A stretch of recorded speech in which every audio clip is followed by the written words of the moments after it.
সেই জন্যই ফুল, আমার পরিবার তোমার সঙ্গে যাই করুক না কেন, তার জন্য আমি মন থেকে ক্ষমা চাইছি। আমায় ক্ষমা করে দাও।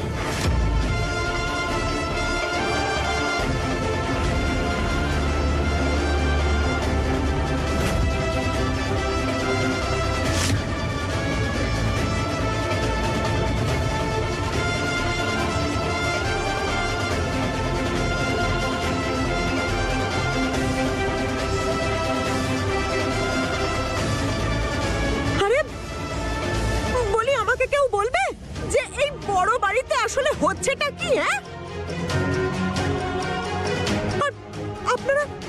আপনারা সবাই এভাবে চুপচাপ দাঁড়িয়ে শুনছেনটা কি? বলুন, উত্তর দিন আমায়। হ্যাঁ,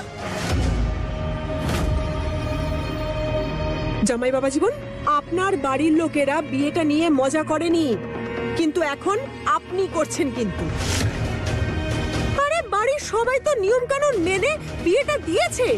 হ্যাঁ মানছি, আপনার প্রথম বিয়ের বিষয়ে কিছু বলা হয়নি, লুকোনো হয়েছে, কিন্তু ক্ষমা করবেন আমাকে। অগ্নিকে সাক্ষী রেখে আপনারা দুজন যে 7 পাক ঘুরলেন তা কিন্তু মিথ্যে ছিল না। পুরোহিত মশাইয়ের মন্ত্রও মিথ্যে ছিল না। সেই জন্য আমার ফুল আপনার স্ত্রী আর এ বাড়ির বউ।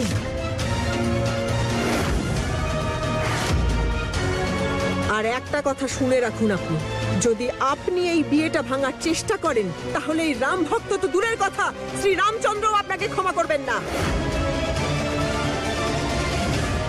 বেয়ান, বেয়ান, বুঝতে পারছি আপনার পরিস্থিতি, কিন্তু জীবনটা তো ওদের দুজনের, সিদ্ধান্ত ওদেরই হবে। আমরা তো ওদের দুজনের মাঝে কিছু বলতে পারি না, না? আরে বেয়ান, কি বলছেন আপনি? আমি মাঝে নাক গলাবো কেন?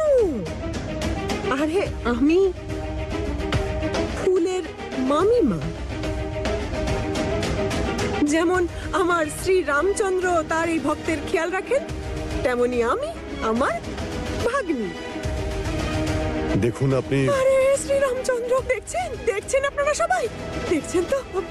আপনি এখনো আমাকে আপনার বেয়ান মনে করেন, তাহলে সম্পর্কটা থাকতে দিন না।